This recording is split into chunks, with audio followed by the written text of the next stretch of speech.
계속해서 쏟아지는 이메일, 하루 종일 이어지는 회의, 지키지 못한 마감 시한, 불확실한 장기 프로젝트로 오늘 하루는 도대체 뭐 했나?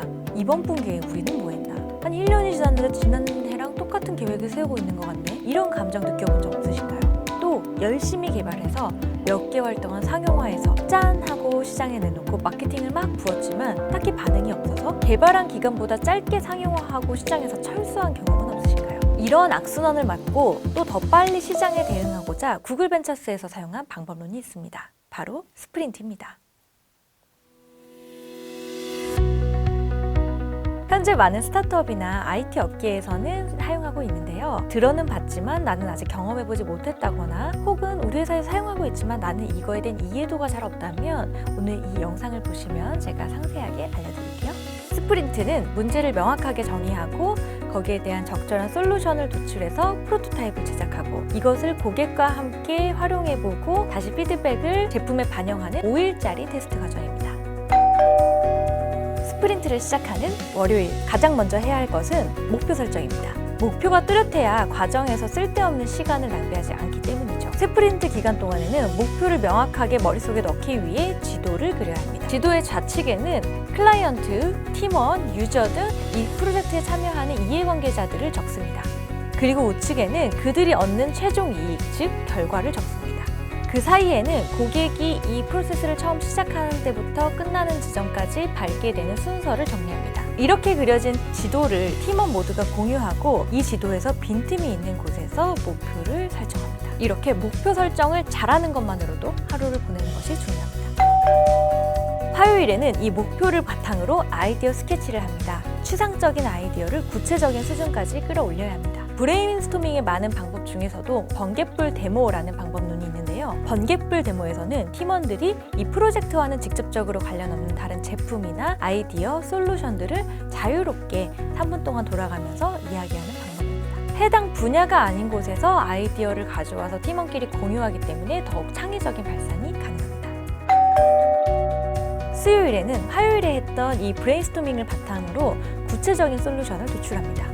이때도 다양한 방법론이 있는데 이 아이디어를 최종 결정하기 위해서 끈적끈적 결정이라는 방법이 있습니다. 각자 낸 아이디어를 익명으로 써서 포스트잇으로 붙이고 익명으로 또 스티커로 투표를 합니다. 설명을 하지 않고 투표를 하기 때문에 딱 보고 직관적으로 와닿는 아이디어에 스티커를 붙여서 투표를 할 수 있고요. 또 권위 있는 사람의 아이디어가 골라지는 것이 아니기 때문에 매우 합리적인 방법이라고 할 수 있습니다. 목요일에는요.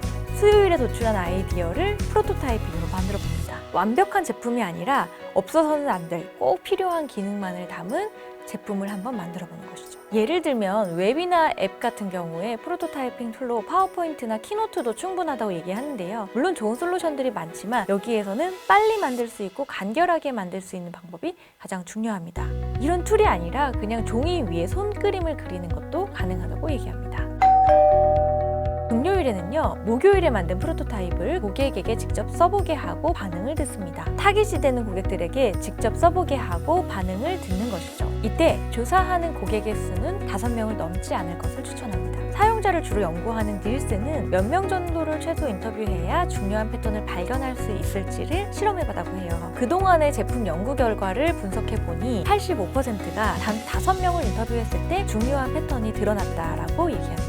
테스트로 발견할 수 있는 중요한 정보는 일정량이 넘어서면 점점 줄어든다는 거죠. 그래서 심지어는 5번째 고객은 4번째까지 고객에게 확인한 패턴을 다시 나타나나 관찰하는 정도면 충분하다고 얘기합니다. 이렇게 인터뷰로 얻은 피드백을 제품에 다시 반영하면 한 스프린트가 끝나게 됩니다. 어떠신가요? 굉장히 빠른 호흡이죠. 한 주 안에 아이디어부터 프로토타입 만들어서 실험까지 해서 결과까지 보는 방법인데요. 중요한 것은 이것이 단지 처음에 제품 개발할 때만 쓰이는 게 아니라 제품이 태어나서 또 계속해서 업데이트 되면서 유저를 만나면서 일어나는 모든 과정에서 반복해서 사용된다는 것입니다. 그러니까 예전에는 제품을 한참 개발해서 그걸 시장에 내놓고 봤다면 지금은 빠르게 짧게 시장에 계속해서 테스트를 하면서 그걸 다시 제품에 반영해서 제품의 생애 주기에 이런 과정을 계속해서 반복하는 것이죠. 많은 스타트업에서 이미 보편화돼 있고 또 응용해서 다양한 방법으로 쓰이고 있는데요. 예를 들면 저희 팀은 2주 간격으로 스프린트를 돌리면서 스프린트의 이름을 회식명으로 정했어요. 삼겹살, 방어회 이런 식으로 정해서 한 스프린트가 끝나고 나면 회식도 같이 하면서 그 스프린트에 대해서 회고를 하기도 했는데요. 우리가 이번 스프린트에서 뭘 해야 할지 명료하게 정하고 그 목표를 향해서 불필요한 것들은 제거하고 콤팩트하게 뛰어가고 거기서 빠른 시도를 하고 빠른 실패나 성공을 다시 경험으로 축적하는 프로세스 스프린트입니다.